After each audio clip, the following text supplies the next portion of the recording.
This is TurnOneThoughtseize. I'm Ahren. And I'm Chris. This is episode 35, The Werewolfing. It's a live brew on Brew's Day. That's Tuesday for everybody else. For us, Brew's Day. We're going to go over the banned and restricted update. Ding dong. The witch is dead. Lodestone Golem? Less relevant? I don't actually play Vintage. Does anybody really play Vintage? I don't know. Ephro? Sure. Good on you. Oh, Chris Pakula. Sort of. Yeah, he stumbles in Vintage. Those are some of my favorite matches of Magic ever. It's just, yeah. I mean, there's enough people for a Super League. Like, you probably didn't see it. I'll have to link it to you sometime. But Vintage Super League, where Chris Pakula was playing Storm 2 weeks in a row, and 2 weeks in a row he went from not being able to win to not being able to lose to somehow finding the only way he could possibly lose and then not. Like, he was storming off, and he should have tinkered for Memory Jar so that he could, like, storm his opponent and win the game. Sure. But instead, he tinkered for Blightsteel Colossus, and his opponent had, like, the one answer to Blightsteel Colossus. Got it. And, like, he misclicked, and Chris was able to top deck the actual only card in his deck that allowed him to win from that position. And sometimes you just get there. And then it did it again the very next week, playing the very same deck. Well, maybe it was on purpose both times. It was not. I assure you. Yeah, it's fine. We should get him on the show. Chris Pakula? Yeah. Sure. He's great. What else? What else are we going to talk about? Banned and restricted. First Modern Classic. Yeah. First event post-banning. And, man. It was interesting. Stuff's happening. Then, by popular demand, it's going to be puppies. Puppy pile. As a werewolf brew. We were like, hey. I was like, man, we should brew demons. And Chris was like, no, we shouldn't brew demons. No, it wasn't demons. It was devils. That's right. It was devils. And my thought and argument was, devils just seem like goblins to me. Like, the very first one, I think I said this at the time, Rakdos Cackler, I just assumed it was a goblin. Nope. Because it's a goblin card. It's just a goblin. But it turns out it's actually a devil. Correct. It is a devil. But it is a goblin. Like, sure. Functionally, that was my problem. If you look at all the devils, like, printed in Magic, if you just change their subtype to goblin, nothing changes. Yes. But they're not devils. I understand. That doesn't feel like a tribe. I want to feel a tribe here. And that's why we asked people to vote. Yes. So you could vote what tribe you actually feel like playing. And I would have put devils if Twitter had 5 options, but they only have 4, so I'd probably would have also put zombies if... Yeah, that's true. But there's already... There would have been so many. There are a lot of tribes in Shadows. Yeah. There's already a lot of zombie decks that are out there. It's true. There are not a lot of werewolf decks out there, but... Man, I looked. If you want to be depressed, go do an MTG Top 8 search for professional level events that include Immerwolf. There's one deck ever. And it was Pro Tour Avacyn Restored. Got it. So, well, we got basically a wide open field. We're gonna try and change that tonight. Yeah, well, one hopes. All right, banned and restricted. Some other stuff happened. Doesn't matter. Ancestral Vision unbanned. Sword of the Meek unbanned. Ayavugan banned. Shockwaves, kind of shock. Well, financial shockwaves. Holy crow! A little bit, yeah. The real winners are the people that had copies of those cards sitting around that made a couple $100, like offloading them to people that don't know that they are not like format breaking new staples, or at least Sword of the Meek. I think Ancestral Vision could be for right now, and we'll talk about this when we actually get to the classic results, there are certain decks where Ancestral Vision is an auto 4 of. It's not every deck. And Sword of the Meek, Thopter Foundry, we've covered in the past. It's fine. Yeah. But it's not great. Well, it's not format breaking, which I think is the big important thing. We've seen powerful Magic cards come off the banned and restricted list before, right, and not do anything. Bitter Blossom and Wild Nacatl, right, are both objectively very powerful Magic cards. The same as Ancestral Vision and Sword of the Meek. I think Ancestral Vision and Sword of the Meek are better, have a higher potential of being format warping than Bitter Blossom or Wild Nacatl, but I don't think they are. And I think that's... In combination, I think Bitter Blossom and Sword of the Meek have the highest potential. Ancestral Vision can make blue decks that previously struggled with actual, legit, real card advantage and help them get over the hump and be like, okay, this is an actual 1 mana, 3 cards. So they're netting 2 cards instead of, whatever, Think Twice or well, that was kind of like thing. that. Blue didn't really have a good card advantage engine, really. Like Snapcaster Mage was the best card advantage card in Modern in Blue. Right. Now you have a little bit, and the blue decks were definitely struggling, especially over the past few months, right, to even exist, let alone be competitive. Right. So I think it's a huge boost. I think blue decks getting better allow other mid-range strategies to get better. Like when blue decks are really good but are only running a couple Wraths, then you get to see other things like tokens, for instance. Sure. A token mid-range deck stands a chance now. Yeah. Because it doesn't matter if they have 4 removal spells in hands after Ancestral Vision when you just have 6 2/2s. Sure. So I do think that in the beginning we're going to see a lot of people go overboard with blue-based control, where it's just going to be 4 Wrath of God, 4 Supreme Verdict, 4 Ancestral, and just really kind of go overboard with it. And it doesn't need to be that. no, and I think as time goes on, because Ancestral Visions is played in Legacy, primarily in the Shardless Bug decks, Right. because you can cascade into it, so it's much more broken. As a fair card, even in Legacy, suspending it on turn 1 is normally fine. Right. But it's not played in the control decks. It's played in the mid-range decks. Right. Shardless Sultai is a mid-range deck. Yep. So, and I think it may kind of fall into that slots a little bit better when you're playing the Grixis, quote-unquote, Grixis control. Right. That's more so Jacerin's Prodigy, Liliana the Veil sometimes, some counter magic, delve creatures, that sort of thing.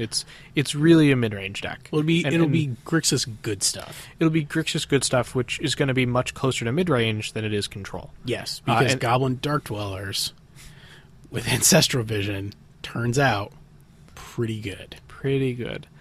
And beyond that, maybe Bug finally gets its day in the sun. Maybe that's finally a thing.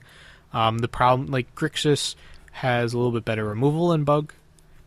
It has delve creatures, so the Tarmogoyf argument isn't as good as it used to be. But the fact that Tarmogoyf always costs 2 mana, and Tasigur might not be able to come down until turn 3 or turn 4, and that Graveyard Hate means you'll very rarely get to cast it. Well, Graveyard Hate is the thing that I'm focusing on now as my initial response to the new format, because I'm already starting to see it poke up on Magic Online, and I've had a number of people game 2 after I bring in Leyline of the Void, if they're running some graveyard combo deck, they scoop to Leyline. Well, right, because they probably don't have a way to interact with it if they haven't seen something like it. So, I was...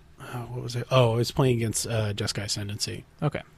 And game 1, I squeaked it out And then game 2, I was like, oh, got it. Bang. Leyline of the Void. Scoop. Thanks for playing. It is a vulnerability, so it depends, but bug might be able to be a thing again.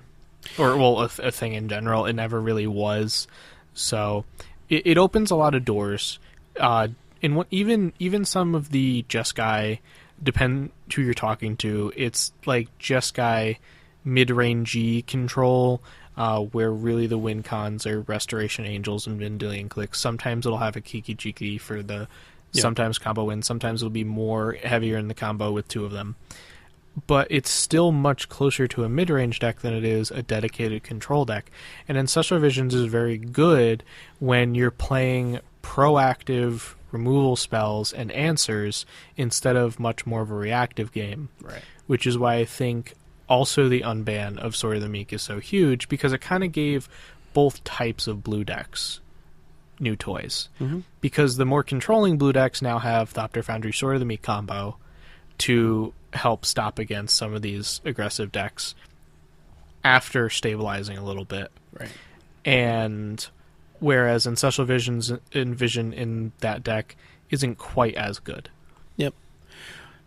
It is also, I think it's going to push people to look for cards that already exist that exile artifacts. I think that's going to be a much more relevant thing than it has been previously, just because they're,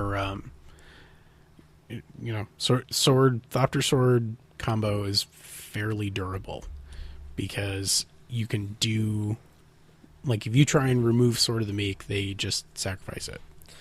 I don't actually think it's as durable as everyone's saying, because I'm trying to think of decks that don't have a way to interact with it in the graveyard. Because John has Graveyard Hate in the board, like Leyline of the Void. They also have Scavenging Ooze main deck.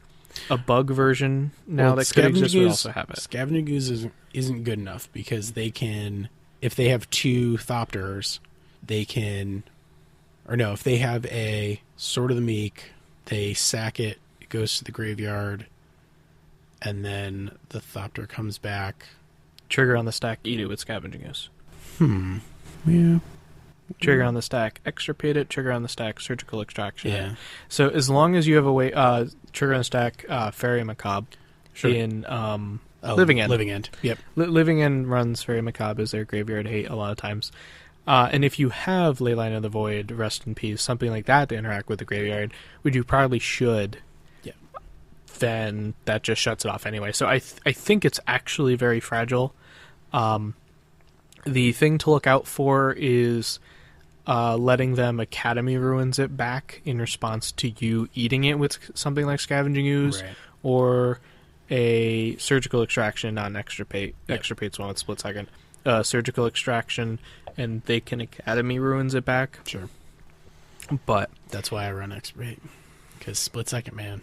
no, it's important. So good. Sometimes, I care about the life a lot less than the mana, though. Sure. It does depend.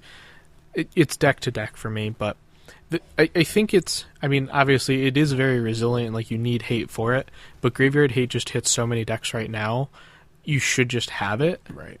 Well, and not only that, but they just added another deck that loses really hard to Stony Silence. Yeah. And I'm fine with that. I was like, oh, great. Well, I'll just keep playing white and just run. If you don't have to, Ancient Grudge just got way better. Yeah. Shatterstorm is also good. And at the end of the day, they are also just making tokens, which are just blockers. I mean, Right. Once you can answer the combo, too, if you have any sort of sweeper, especially a damage-based sweeper or something like Languish Sure. stock might go up if you have 2, 4, 5 Goyfs and you just need to kill their tokens. Yeah. I mean, even Illness in the Ranks, it's real great against them. So I think, obviously, these are very good cards. Yes. I am at least happy to see them. I think you are too, even if you won't play them. At least the decks that they're going to enable are more often than not decks that are good matchups for you. Yeah. So I'm not worried in terms of what they're going to do, I'm worried that it's going to... Initially, people are just going to try and turn it into like this protracted, control, like lockout game. And that is annoying. I haven't even seen anyone really like talking about that, though. I haven't been worried about it at all. I mean, even if you look at the Star City Games results, which, hey, look, a segue. If you keep saying it every time we do a segue, it's less segue-y. I know, but I don't really care that much. It's fine. I don't either. This is our bumpers. Congratulations. This is not even close to a bumper. It's fine. There's no sound effects. There's nothing.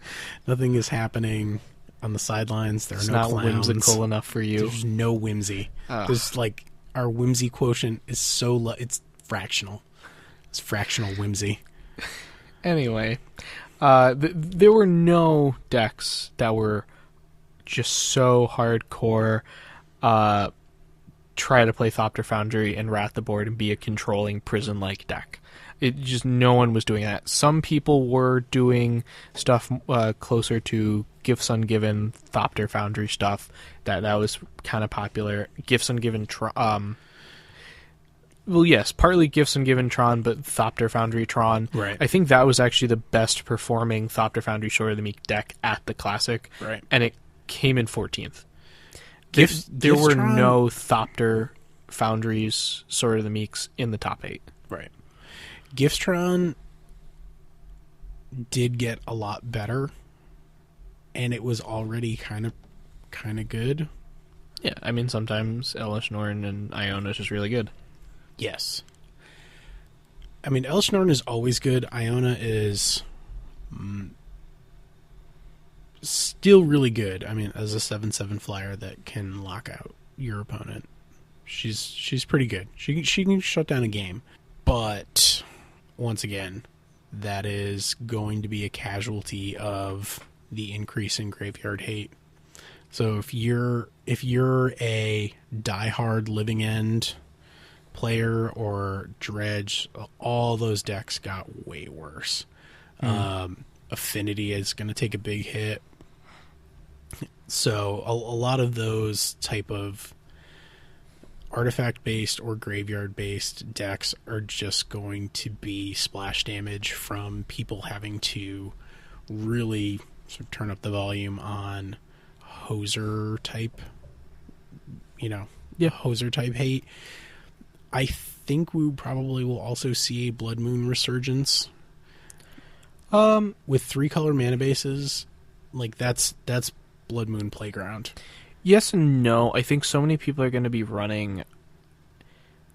Now, Abrupt Decay just got better. Sure. Oh, yeah. Abrupt Decay are great. And things like Wasteland Strangler. Even just Disenchant. Not Wasteland Strangler. No, you do not take that away from me. If you Wasteland Strangle your opponent's Ancestral Visions, it's going to die. You paid 3 mana to not let your opponent draw 3 cards. I'm fine with that. For no benefit to the board. You're much better off just impacting the board. Or killing your opponent before Ancestral Visions matters. Or playing Wasteland Strangler in black-white tokens. Worst case scenario, you kill a token. You have a 3/2. They don't get to draw any cards. Or people could start playing Nyx. Yeah. You have no idea what that card does. I do know what that card does. Yeah. Yeah. People try to convince other people it's good in Legacy when it's not. Yeah. So Nyx, for people who didn't draft Future Sight, I think I'm got to be the only time it's ever seen any kind of play, is it's a single blue that counters a spell that if there was no mana paid to cast it, something like that. I remember the exact spell word. That if no mana was spent to cast it. Yeah. But I don't actually like the Wasteland Strangler to attack Ancestral Visions line. I think it's very weak. I don't think it does enough. Like, it's not that Wasteland Strangler isn't a good card. I just don't think that's how you're beating them. Because first of all, you're just assuming that Wasteland Strangler resolves for some reason, which if you're that preoccupied with Ancestral Visions, it's probably not. I don't know. Cavern of Souls, name Eldrazi. Boom! Bringing it back. Maybe. And actually, that brings up a good point. Cavern of Souls just got a lot better. You know, if there's going to be... Like, there won't be legacy levels of blue decks running around, but there will be many more blue decks. Yeah. So if you hate having your stuff countered... I feel like the cool thing about this, like, and so Thopter Foundry, sort of the make, we already touched on this, really does promote the control decks, but Ancestral Visions is going to also promote these blue decks that don't even run that many counters. Like, in the Grixis decks that you want... So, once again, going back to the SCG results, there were 2 Grixis control decks that came in 10th and 11th. Each deck... Let's see... So the one that came in 10th was only running 2 counterspells, 2 mana leaks. And the other Grixis control deck was running Is It Charm, which is a counterspell sometimes, 2 mana leaks, 3 remands. And that's it. Right. Let me make sure I didn't accidentally... Like, I'm just, like, triple-checking this list, because 2 mana leaks even sound lesser than I thought. But I think the average is going to be 5. In the bug deck that I was looking at putting together with Ancestral Visions now, I think it was 5. I think it was, like, 4 remands and a Dispel. And that seems fine to me. Or 3 remands, a Dispel, and a spell, or 2 Spell Snares. I think Spell Snare is very good in this format now. Spell Snare, yeah. So a lot of these, the Ancestral Visions decks aren't even going to be running too much counter magic, just enough so it matters. They're going to be, you're going to see a lot more Muddle the Mixture, because that's a classic. This is an extended classic that I'm sure people are bringing it back. I still don't like it. I don't like jamming 4 Muddle the Mixture into a deck, because you can tutor your Thopter Foundry. In the decks that really want Thopter Foundry, you're running enough copies, and you're going to be winning the long game. You need to get to the long game first, and by the time you do that, you're going to draw your Thopter Foundry Sword of the Meek. Sure. You're filtering through so much of your deck because you're running things like draw 3, discard an artifact, or discard 2 cards. Thirst for Knowledge. Like, running all of those decks should be basically running 3 to 4 Thirst for Knowledge alongside other card filtering and draw. Like, by the time that your combination matters, you're going to have seen so much of your deck. Right. You don't need Muddle the Mixture, which on its own is not a great card. Right. So, well, and also if you've actually, I suppose if you have either, Perilous Research is also good. Perilous Research, draw 2 cards, sacrifice my Sword of the Meek, seems good. Yeah. So, anyway, so running down the rest of this Star City Games Classic. Lay it on me. Top 8. Yep. Scapeshift took it down, which we are going to touch on after this because it was very different. Followed up by Jund, Infect, and Green-Red Aggro, which is a Reckless Bushwhacker Zoo list.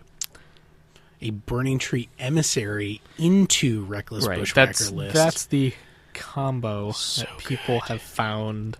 No, I do actually like it. I think it's very powerful. Oh, it's insane. Like, I played against it on Magic Online, and they were able to, on multiple occasions, go turn 2, Burning Tree Emissary, Reckless Bushwhacker, swing 8.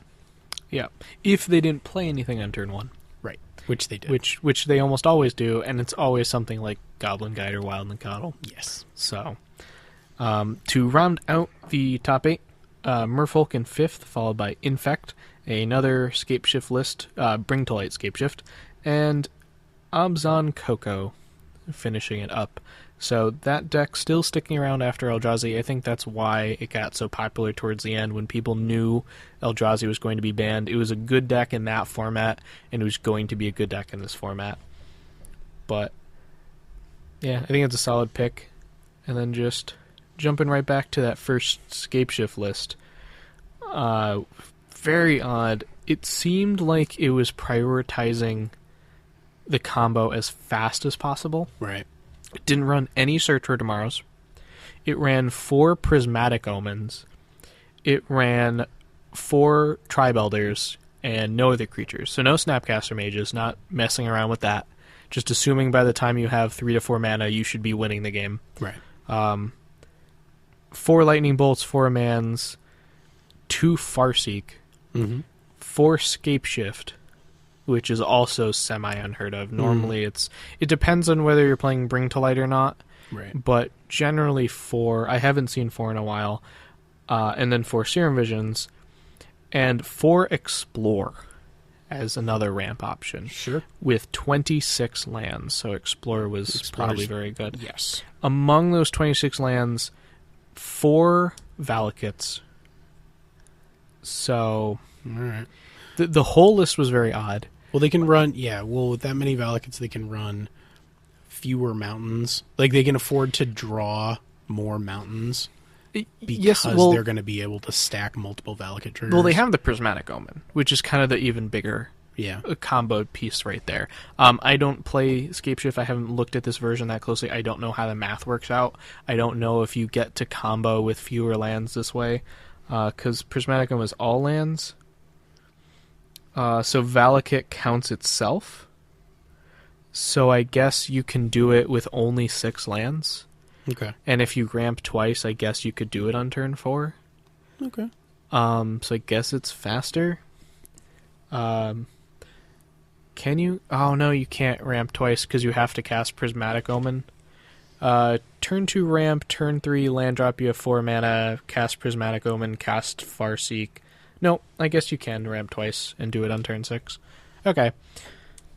Sure. I mean, it won. Yeah, exactly. We're not trying to. I'm not trying to take anything away from this. I'm just trying to figure out where it's coming from, and it seems just like a very faster, more consistent thing. The sideboard features the only Ancestral Visions in the top 8, 3 Ancestral Visions in the side, alongside 3 Obstinate Baloths, 1 Oracle of Moldiah, 2 Dispel, 2 Nature's Claims, 2 Sudden Shock, 2 Shatterstorm.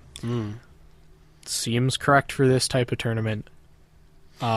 Yeah, I mean they were definitely with those cards, they were definitely worried about combos that are better than their combo.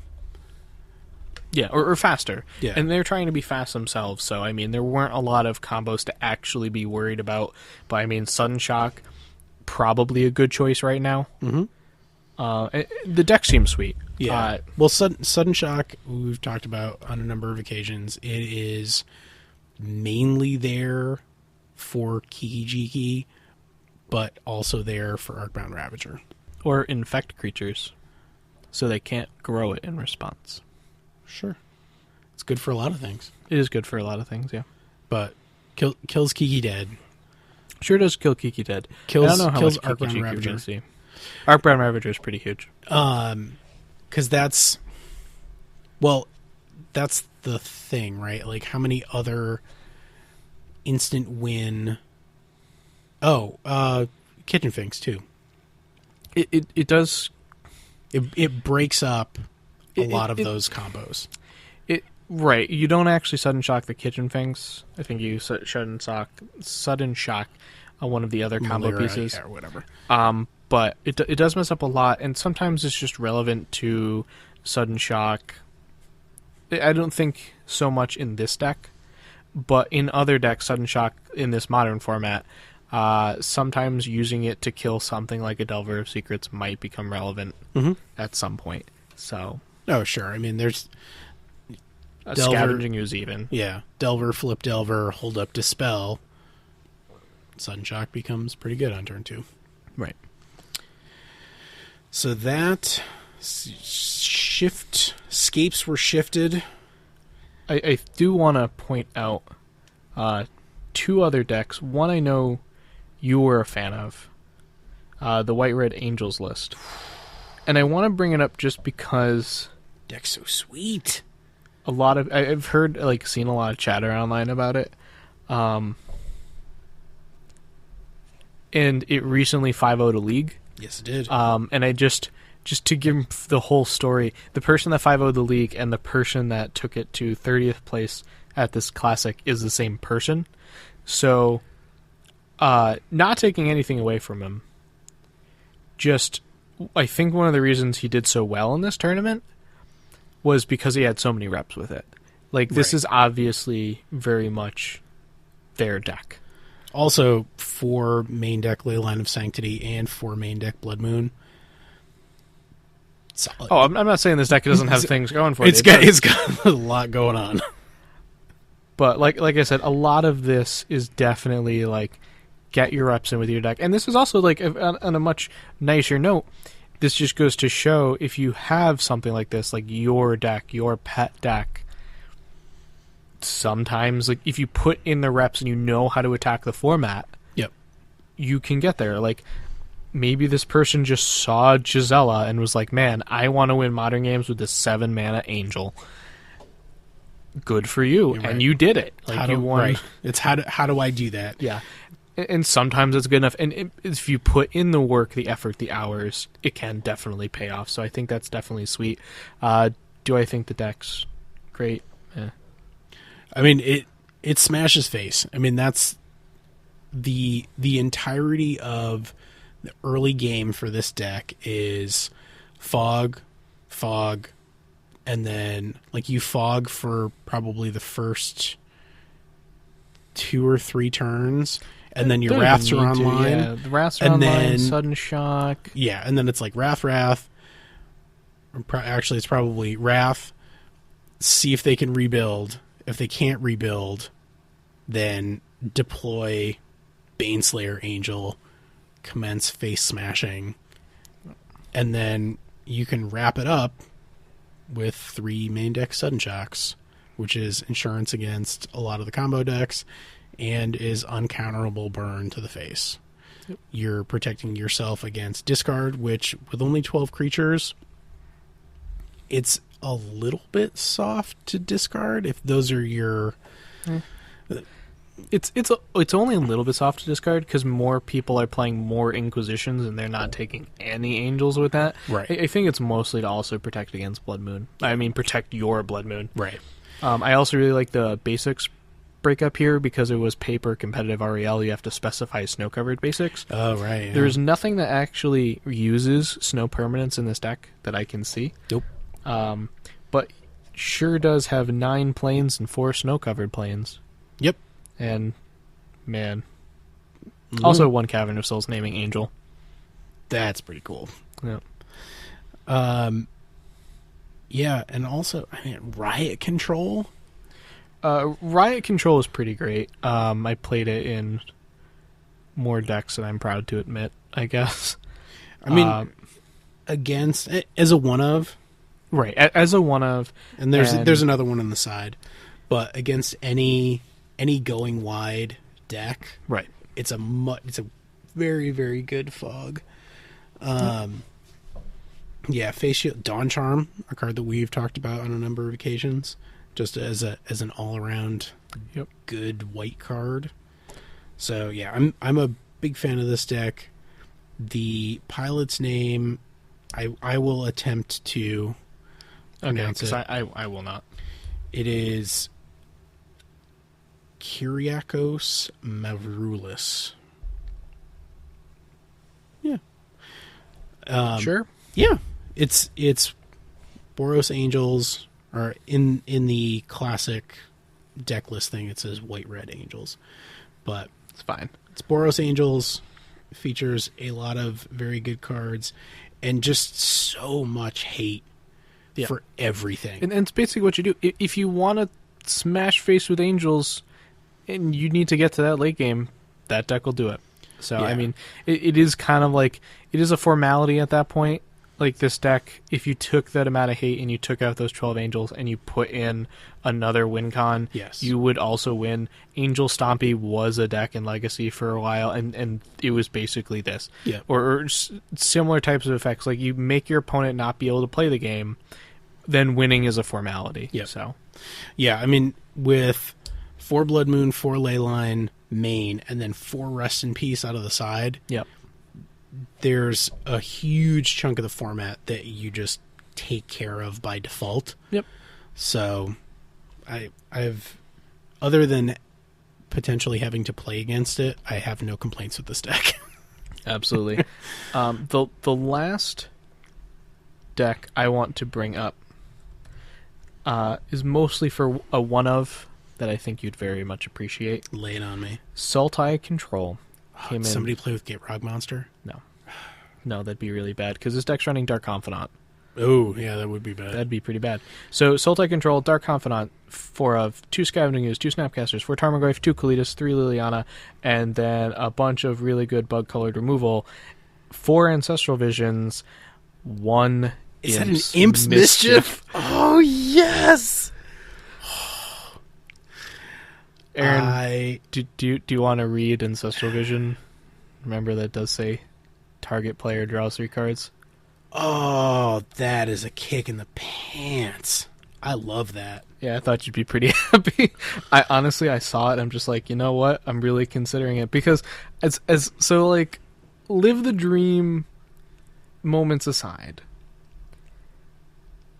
You can also quote unquote counter abrupt decays. Yep. Which is also just really good because I think Abrupt Decay is going to be very good in this format as well. So, like, you redirect removal, you can take your opponent's Lightning Bolt. Like, if they go Snapcaster Lightning Bolt, you just get to kill their Snapcaster and gain 3 life. Like, as a one-of, this is one of the better one-ofs you could have. No, you lose life. Just you lose life, not gain life. No. Well, sorry. Gain life in quotes. If someone goes Snapcaster Bolt you, and you redirect Bolt, like... You technically gain 2 you're life. going to lose life. Right. So the drawback on Imp's Mischief is so slight. Yeah. It's almost not worth mentioning. Because the things you really care about are things like Lightning Bolt, Abrupt Decay, Ancestral Visions. Sometimes it might be a late game Thoughtseize or Inquisition. Yep. No, huge fan.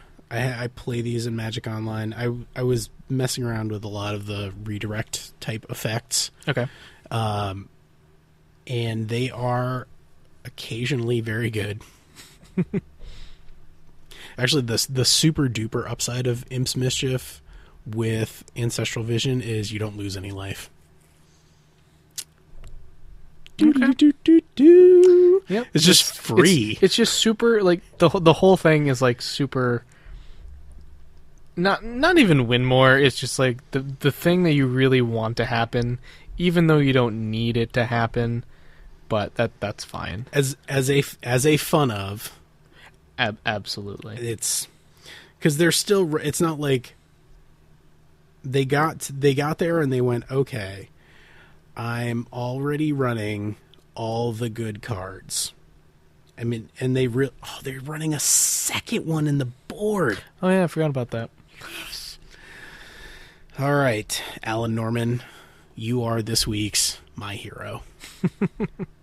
Kalitas, man, I finally have been on the other side of the table from a Kalitas. Oh, it's real good, isn't it? Man, that card's super good. Yep. So overall, there's another Scavenging Ooze in the side, which is once again like it's a potential nod to a lot of the graveyard stuff going on. I personally, if I was to play this, probably would just main deck that and sideboard the second Kalitas. Like Kalitas is very powerful, but up against more of the format, I like Scavenging Ooze a bit more. Yeah. So, but it depends. Tuned to liking. That's why I kind of really do like this deck. I'll probably try some sort of Sultai in the future. For something. But. Yeah, I've been trying to make Sultai happen for a long time, and it just never got there. I'm hoping that Ancestral Vision will be the thing to tip it over. And I think it is because, like we've said a couple times now, Ancestral Visions really does just help you refuel when you need it. And if you can stabilize with a deck like Bug, Sultai, whatever you want to call it, if you can stabilize and then suddenly drawing those 3 cards is going to allow you to pull ahead. Right. And hitting that turning point on turn 5 or 6 is really what's important. There is a deck that I wanted to call out for not the reasons that you would normally want to call out a deck.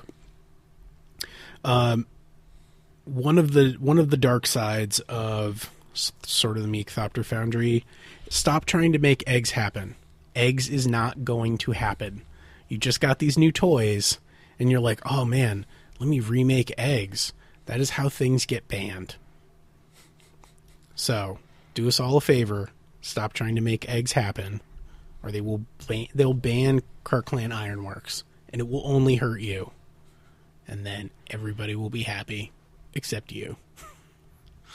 Please stop trying to make eggs happen. At least this version is running Aether Grid, so it could potentially win sooner. Sure. So, but no, I am not the biggest eggs fan. No one is the biggest eggs Some fan. people are. Some people like combo decks. But it's not a play a combo that actually makes you win the game in a timely fashion. Right? Like, yeah, someone had a Reddit post today trying to port over a very similar deck to the Four Horsemen into Modern. No. Stop. Stop. Just stop. You're going to reprint Basalt Monolith just so you can play Four Horsemen in Modern? No, they're going to reprint Basalt Monolith and then ban it in Modern. Then you can't mill yourself infinitely with Mesmeric Orb and just tapping and untapping Basalt Monolith. Don't care. I hope they do that. I hope they reprint that card and have it legal in Modern for long enough for people to build that deck and then ban it before the first event. Just roll up the newspaper and whack them on the nose. Stop trying to make this deck happen. I mean, it's not fine. No one should try to port Four Horsemen over to Modern, but it's fine. All right. So, moving on. Let's talk about Werewolves. Yeah. There has never been a truly competitive Werewolves deck. I know, because I looked. I believe that the reason for this mainly is because it has been approached as a tribal deck exclusively, and I do not believe that is its strength. Okay. Once you really break it down, because the creatures are not inexpensive enough for you to be able to get a critical mass of them fast enough to really have like a concerted tribal thing. And many of them are 2 or 3 toughness, so they're very vulnerable to spot removal. And if you're going to invest 3 mana into a card that's immediately just going to get smashed, then it's going to be very hard to maintain a board presence. Well, yeah, it's been very hard to have a werewolf deck that's competitive in a format where Lightning Bolt is going to be legal. Sure. And a lot of people are running stuff like Pyroclasm. Yeah. You know, I mean, Pyroclasm destroys this deck. Anger of the Gods destroys this deck. So, let us attempt to shore up that issue. I think that was my first thought. I was like, all right, werewolves, how do we keep them alive? A little bit. So so one of the things that when we do these quote unquote live brews, I try not to actually prepare that much, to be honest, and approach it as if I was approaching it right in the moment, which I kind of am. So after you said that, I guess my initial thoughts are there's a lot of raw power level behind werewolves because of the amount of effort it takes to flip them. Sure. I would also agree with the fact that a lot of the best werewolves are not mana friendly. Like the curve really, I guess, technically starts at 2. Yeah. You get a couple playables, and then really starts, all the best cards are at 3. Right. And then you have a couple 4-drops, yep. Especially Huntmaster. Right. So you need to find something to do First, you need to be able to recover from a board wipe quickly. Right. And 3-mana cost creatures do not let you do that. Right. It does let you... So I can definitely see the deck interacting favorably with Collected Company. Okay. Being a way to get out. And obviously, Aether Vial is the other huge, huge benefit to the Werewolves deck. Beyond that, I'm not sure. Obviously, the Lord effects in Werewolves are not that strong. Right. So the two main lords for Werewolves are Mayor of Averbrook and Immerwolf. Are the old ones. There's a new one in Shadows that is not Experiment 1. That is the wrong deck to have up. Is Howlpack Resurgence. Is 2 and a green for an enchantment with flash. Each creature you control that's a wolf or a werewolf gets +1/+1 and has trample, which is great. No, I like it. Mayor of Averbrook is 1 and a green. It gives your humans +1. Basically gives your humans +1/+1. And then when they flip, his flip side gives wolves and werewolves +1/+1. And he makes 2/2 green wolf creatures every turn. Okay. At your end step. Interesting.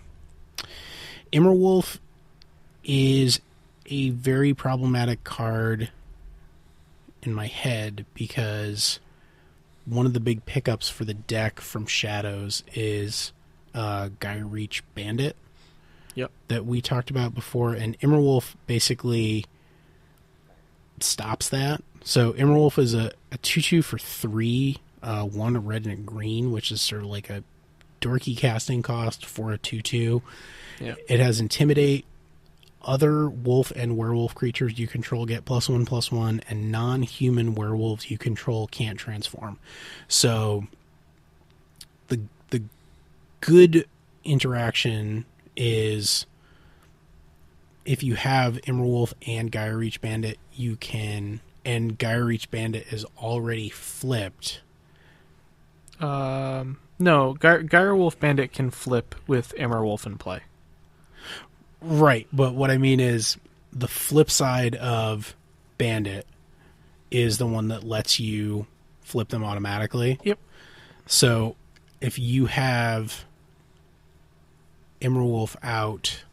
Oh, no, it's fine. It's non-human werewolves. Right. Okay. So it is fine. I still don't love paying 3 mana for a 2/2. Yeah. And it's...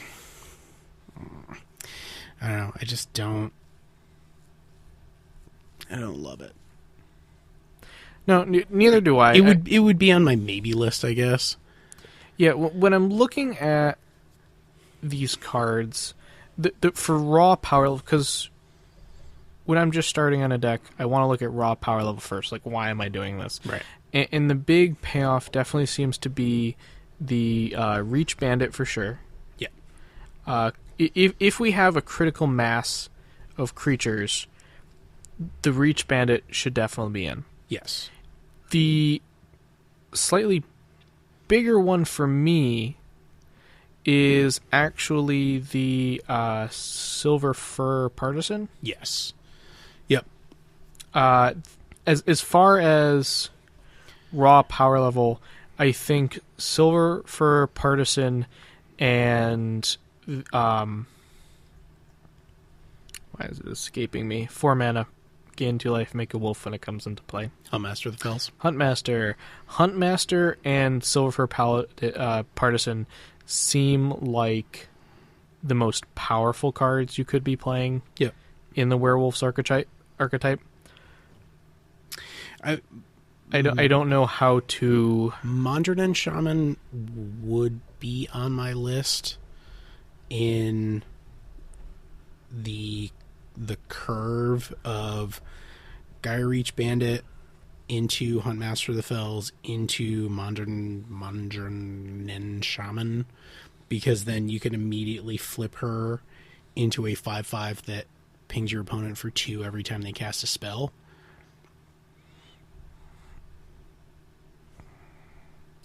So you seem skeptical. Because I feel like it's asking a lot. What was the name again? It's Mondronin Shaman. It turns into Tovolar's Mage Hunter. I mean, it's 3 in a red for a 3/2. The flip side is 5/5. Whenever an opponent casts a spell, Tovolar's Mage Hunter deals 2 damage to that player. Right. So a very, very serviceable beater with a very strong effect. No. I can see it. I guess the thing that when I started looking at the cards, the thing that really struck me is just trying to make a straight tribal deck out of it. Even an Ether Vial deck out of it doesn't have the same kinds of payoffs as a Death and Taxes or a Merfolk, something like that, where all you're going to end up with is just a slightly more mana efficient 3-drop deck. And I don't know that without some way to really close out the game, like Island Walk for Merfolk, like, just Death and Taxes doing its thing, I don't think that payoff for Werewolves is going to be there, and I think that's what has held it back previously, because the cards are strong. They do have powerful effects behind them. I think people have just been kind of going about it the wrong way, where they're like, oh, well, if I just play a lot of Werewolves, some of them will live, and occasionally I will win the game, which is true. Right. And that's kind of why... Well, so when I'm looking at the power level here on the cards we already mentioned, so Gaia Reach Bandit definitely gets there because if they kill it, it stinks. But if they don't kill it, you're probably winning the game. Right. So for the Reach Bandit, I think that's why it makes it on power level. But if you look at the other two that I think are definitely more powerful and the most powerful options you have, Huntmaster and Silverfur Partisan, they both will leave you with a creature. Right. Huntmaster comes in and makes a wolf token. Silverfur, when it becomes targeted, it makes a wolf. Yep. So you're going to get a wolf token. So both of these creatures can't be 1-for-1. And so you get a little bit of a card advantage built into your werewolves now. Mm-hmm. And so that's what I want to start to look at. What other cards can I play that are going to give me that sort of card advantage? Mm-hmm. And how do we make that viable? Mm-hmm. There's a card... What is it? And so this is why we didn't start by saying, oh, we're going to build red-green werewolves. We need to figure out the colors after we figure out what we think is the most powerful option. Right. I think, if I remember it correctly, one thing that could help is Mark of Asylum. Yes. I do like Mark of Asylum as a card. It only helps... Now, granted, damage-based wraths are more common than unconditional wraths. Right. I don't know if the decks that are running damage-based wraths are the ones that you're going to actually have problems with. So you're basically like red-green Tron is going to be a tough nut pretty much no matter what. And then Jund out of the side. Well, yeah, but it's out of the side, but also think about all the decks where Bolt just isn't a good card anymore. Sure. Because that's really the problem. You're no longer going to play a 3-mana werewolf that's going to eat a lightning bolt. Sure. And it's done. So So then what do you do? So I guess then it's something like Young Wolf, Mark of Asylum. Now you can't 1-for-1 me because you're probably, unless they're running Abrupt Decay, probably don't have main deck enchantment removal. Unless it's a core deck, has Kasali Pride Mage or Reclamation Sage. And if they're that worried about Mark of Asylum, something's wrong because that's not the deck that's playing anyway. It's just an option. Yeah. And when we look at it, because that's one of the things, one of the weaknesses of the deck is damage-based wraths, damage-based removal, because of how efficient it is. Path is going to kill your things. Sure. It's just an unfortunate thing. Some of your creatures are going to get removed. That is what it is. We just want to make it as inefficient and impractical as possible. Mm-hmm. And because we don't have the Lord efficiency that something like Merfolk has, or the redundancy of Death and Taxes, then we have to go for something else. And if the power of Werewolves is in its 3-drops and maybe a 4-drop, then we need to start using that. Right. And I don't know of another way to protect that much. So white gives us access to Mark of Asylum and Dromoka's Command and Path to Exile, as well as sideboard good stuff. Sure. Dromoka's Command is the same thing. Maybe we just say no to Mark of Asylum, but go along the same route and say yes to Dromoka's Command to be able to stop your lightning bolt and put a counter on something. Okay. So Dromoka's Command could be the same thing. And then we just pick our creature base as the ones that are the most efficient to 1-for-1 removal. Like you already mentioned, Young Wolf. We haven't even touched on that before. But Young Wolf would be a good option. As well as the Huntmaster, the Silver Fur. And then we can fill in with just very good, efficient werewolves. Right. There's one that makes all your creatures cheaper when it flips. I know that. Yes. Recruiter. Something Recruiter. What is his name? Duskwatch Recruiter. That's the one. Yep. It recently jumped to $1 uncommon because of standard. Yeah, well, that'll happen. But the other actual part of Duskwatch Recruiter, which is important, so it's a 2/2 for 2. It's a bear. Sure. But for 3 mana, you can look at the top 2 cards of your library and reveal a creature card from among them. So, in the beginning, 2 for 2, it's not great. Flips into a 3/3, not great. Allowing your creatures to cost 1 less, much better. Mm-hmm. And if your opponent is spending the mana to kill this guy, it's a little bit better. I believe, what's the one that allows you to draw a card when an opponent casts a spell on your turn? Well, there's Witch Hunter, or no? The one from this set. From this set, it's the Hermit of the Natternolls. All right. The Hermit, 2/3 for 3. Once again, not great. But whenever an opponent casts a spell during your turn, you can draw a card. He flips into a 3/5. Yes. And whenever an opponent casts a spell on your turn, you can draw 2 cards. Yep. So these are the other cards to look for, because while they're not the best beaters, they are going to get you value in other ways. Mm-hmm. And it's a subtle thing for a lot of werewolves.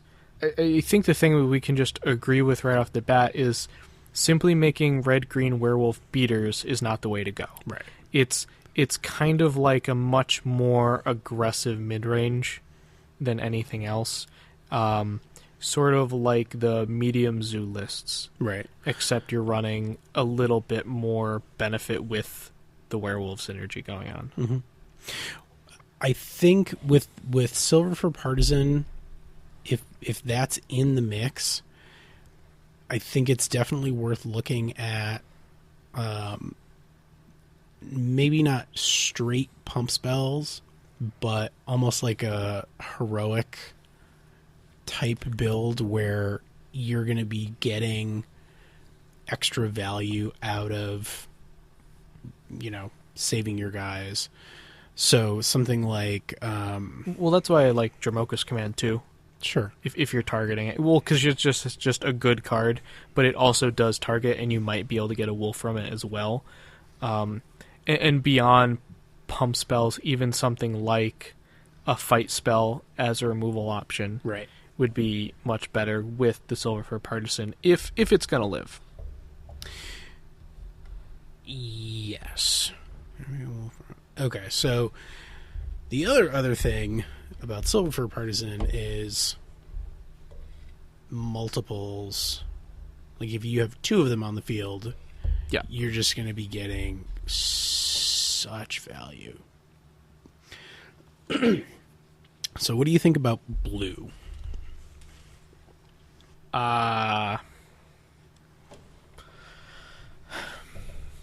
don't think it synergizes as well. I think it does an okay job of answering some of the weak spots. Like, you get some things like card draw, which you kind of need. You get some counter spells to stop a couple wrath effects. But I think blue is more of a band-aid color and doesn't actually fix the problems with the shortcomings of the deck. It's just plug it in, hope it's good enough. Like, I feel like is obviously your base red green. Sure. Yeah, Your splash options are white, black, and blue. Mhm. White, I see a lot of actual synergy because of the things like Dromoka's Command and being able to stop. And if instead we put like Mark of Asylum on the board, sure. Yeah, I mean, there's it does the same thing as blue, is shoring up most of the weaknesses, but it does it in a way that interacts a little bit more favorably. Because I wouldn't want to put stuff like Slip Through Space in this deck. I wouldn't want to put in... I can't really think of much I'd want to put in besides counter spells. Tactics. So blue has a lot of up to 2 creatures. So you can basically turn a lot of those spells into... Triton Tactics becomes 1 blue, 2 creatures get +0/+3 and untapped, and creatures that block them don't untap during their next controller's next untap phase, and you get 2/2/2 wolves for a single mana. Right. That's a lot of value. It feels a little combo-y, though. Because so far, all of the... And that's kind of the thing. With that, it feels a little bit more combo-y. With things like Dromoka's Command, you really only need a wolf in play. With... I can't think of a ton of benefits for black besides discard and better removal. You allow yourself to take... Well, it does the same thing. Like, in my mind, black does the same thing as blue. It's a band-aid for the problem. It gets rid of some of the wrath effects. Sure. It gets rid of some of the problem cards, and you have better removal for your opponent's problems. Mm-hmm. I guess I'm just thinking about, does white give you as good interaction with fair decks and unfair decks? So, like, because we have to really consider both of those things. So for unfair decks, you have Rest in Peace, Stony Silence. Yep. Out of the board. You have Mark of which is good against both decks. Sure. Like, let's face it. And the better thing is you don't care about either if you're not running Aether Vial. Right. And a lot of times if you're bringing in Stony Silence, losing your Aether Vial sometimes is probably worth it to stop your opponent. So having really impactful sideboard cards probably helps, especially stopping 2 of the major combos right now. Sure. Well, even more than that, like, and you also get access to Path to Exile. Sure. What about Sword of Body and Mind?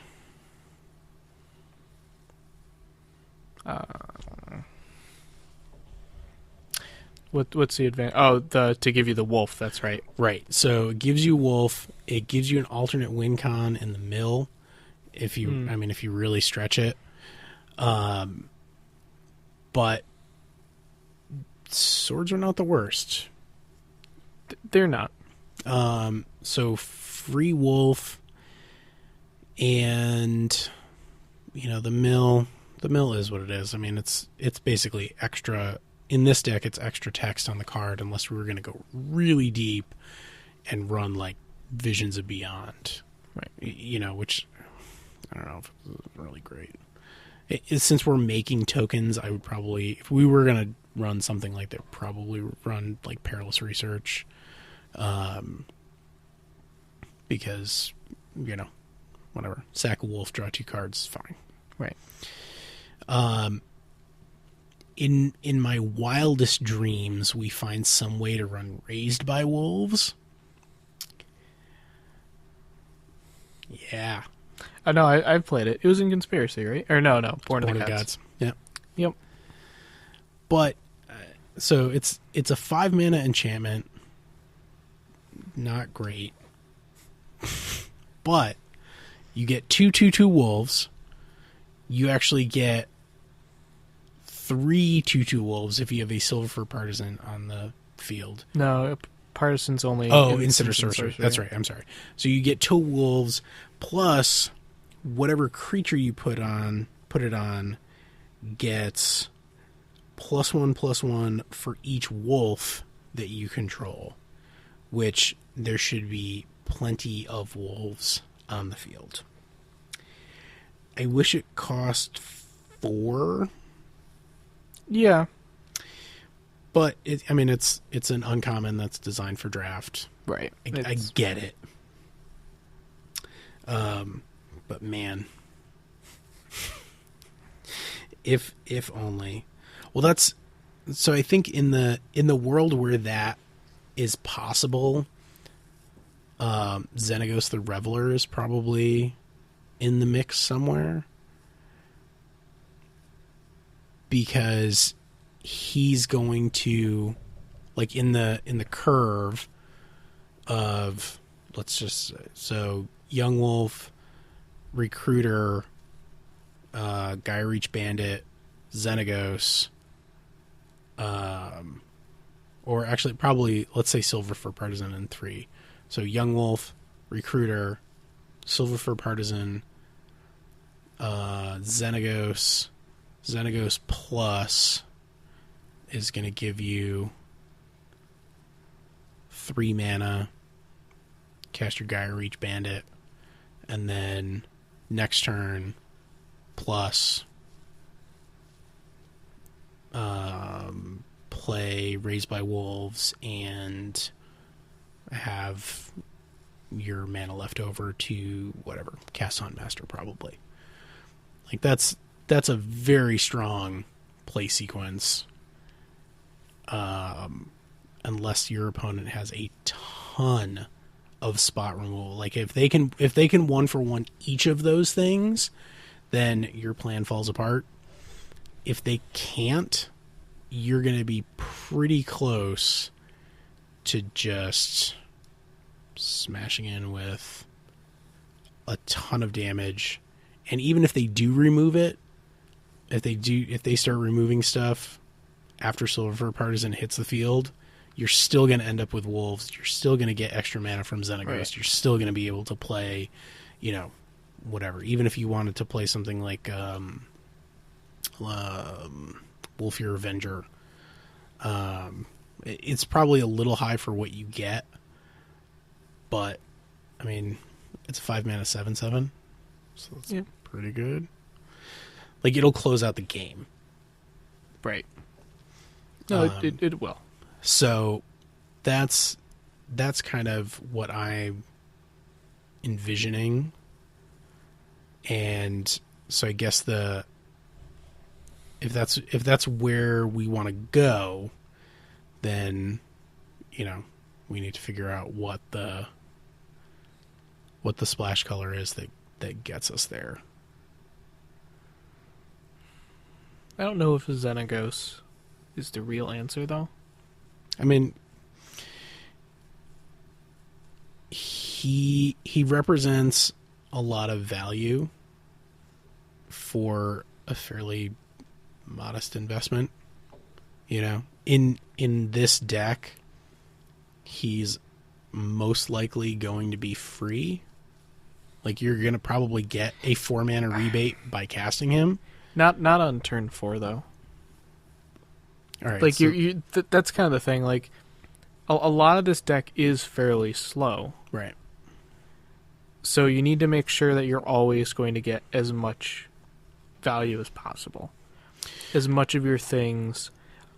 Like, for instance, we have Pack Guardian. Yeah. Which I dislike because it's a 4/3 for 4. Yep. Not great. It has Flash. Better. Sure. When Pack Guardian enters the battlefield, you may discard a land card. If you do, put a 2/2 green wolf creature token onto the battlefield. Okay. What it allows you to do is, once you hit 4 mana, if you don't care about hitting 5 mana or you have an excess of lands, you're going to be able to make a 4/3 and a 2/2 for 4 mana at instant speed. Which, while not game-breaking, is hard to interact with for your opponent. Sure. The other way is we should look at Arlen Cord closer.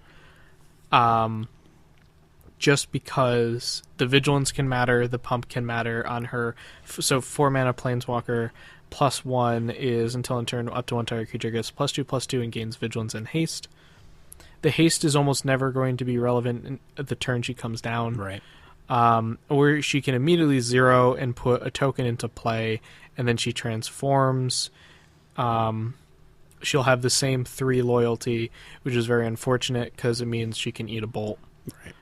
But when she's flipped, she can plus to give all your creatures +1/+1 and trample, which is kind of where we want to be, I feel like. Mm-hmm. And -1 to deal 3 damage to our creature or player, and then she transforms again. Right. Which would allow you to next turn make another token and flip it back. Right. If eventually you get her flipped into her werewolf form, Embraced by the Moon, and you can -6, you get an emblem with creatures you control have haste and tap. This creature deals damage equal to its power to target creature or player. So you'll win the game. Sure. I don't know how often it's going to happen. Mainly, it's very similar to Huntmaster, actually, but slightly more controllable, and you still get to cast spells. Right. Because she comes into play, you make a token. When she's flipped, you're going to get to kill something, which is the same as if you played him, didn't cast anything, flipped him, did 2 damage to something, then next turn play 2 spells, flip him back. Right. Except now you get much more control over the situation. And I would also like to say Planeswalkers have a lot of power in this deck because you want to be able to control when your werewolves flip. So doing things with Planeswalkers allows you to have spell-like effects without casting anything and messing up your board state. All right. So let's think about this. What do we want the early game of this deck to do? Are we ramping? Because we're not setting up a combo. Right. We can ramp. We can play tempo. We can play disruption. Or we can play attrition. Like, those are kind of our options if we're looking at everything. Well, right, and then you have the awkward Aether Vial, which doesn't fit into, like, any of that. Right. Well, it's also, kind of ramp. It's like pseudo-ramp. I think that's where I'd kind of put it in. It is also worth mentioning how Aether Vial interacts favorably with the deck because you get to put creatures into play without casting them, and also further control. So I do like Aether Vial and Planeswalkers. Okay. And how they interact really well with werewolves. So we could look at, like, Aether Vial Super Friends, almost. So, like, werewolves are the creatures, right? If werewolves are the ground pound Yep. people. Then we have Ether Vial to cheat them into play. And then Flip Garrick and Arlen Cord both make wolves. Yep. And then the splash color at that point is probably mainly for sideboard cards. Yeah, I was just kind of thinking. I think you almost that's... don't use one at that point, and that's potentially it. The other opportunity is to just ramp a little bit. I kind of almost like another option that wasn't really just delved into that much, which is interaction, ramp, and Aether Vial for the first few turns. Mm-hmm. Having access to Lightning Bolt and another efficient removal spell. Yep. Alongside with Aether Vial and then some sort of ramp creature. Yep. Seems good. Okay. So that could be, like I said, just if the world is our oyster, right, all the options that we have for that kind of early interaction would be Path, Noble Hierarch, or Birds, or Ether Vial, Vapor Snag, card Disruption, so Thoughtseize, Inquisition, or Gut Shot, like in a weird way. So against certain decks, yeah, turn one, you go land, Ether Vial, they go Birds, you go Gut Shot, Time Walked you for 2 life, right, and then you're almost 2 turns ahead. When you start playing. So that's depending on what the format shakes out to look like. If it's a lot of, sort of Birds affinity, like Birds decks, Goblins decks, affinity decks, infect decks, those Gut Shots are really good. Yeah. If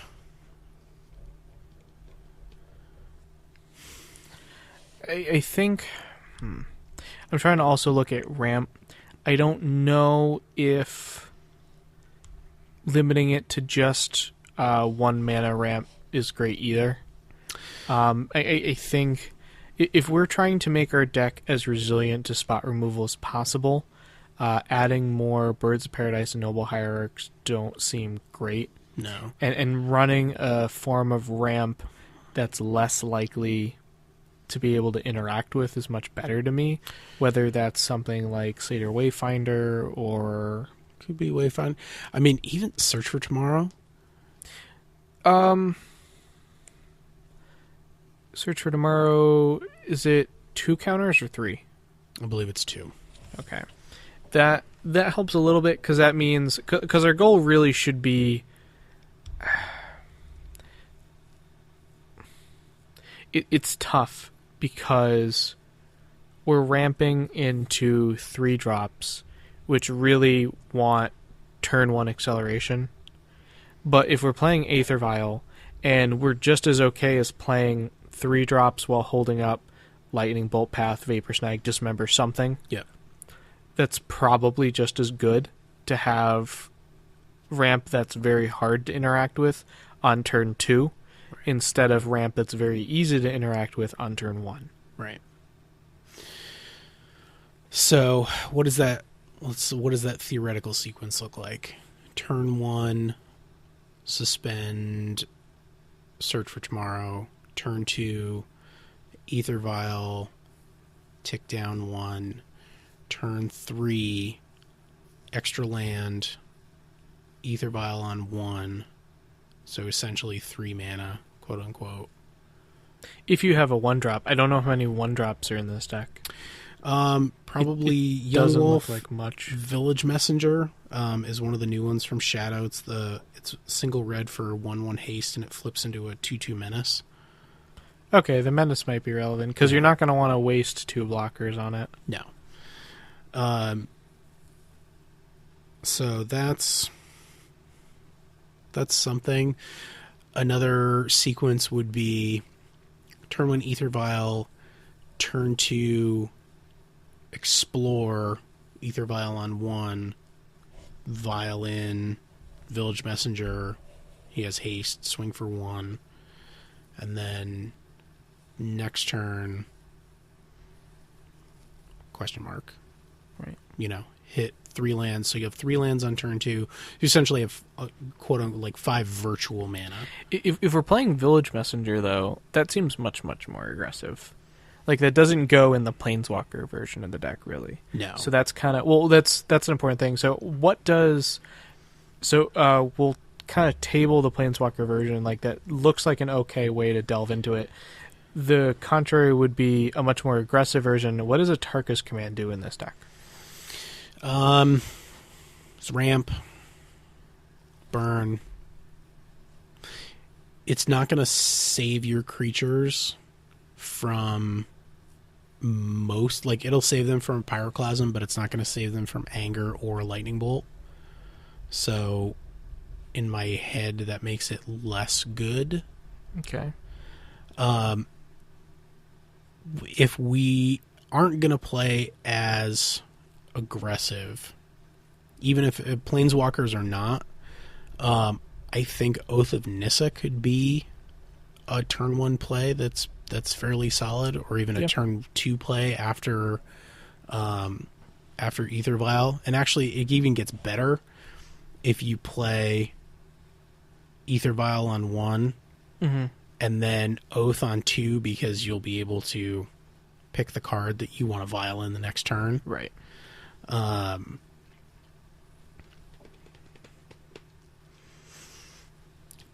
would put that on the list. Plus, if we do decide to go down the Planeswalker route, it does synergize with that as well. Okay.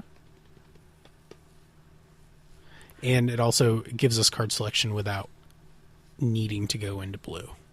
Right. How do you feel about Full Moon's Rise? 2-mana enchantment. Werewolf creatures you control get +1/+0 and have trample, and you can sacrifice it to regenerate all werewolf creatures you control. I like it. Trample is good. Regenerate, in my experience thus far, has been somewhat lackluster, because the main wraths that people are running are Wrath of God and Damnation, and to a lesser degree, like Fringely, Consume the Meek. All of those do not allow your things to be regenerated. It does help against Pyroclasm, Anger of the Gods, and Supreme Verdict, though. Yep.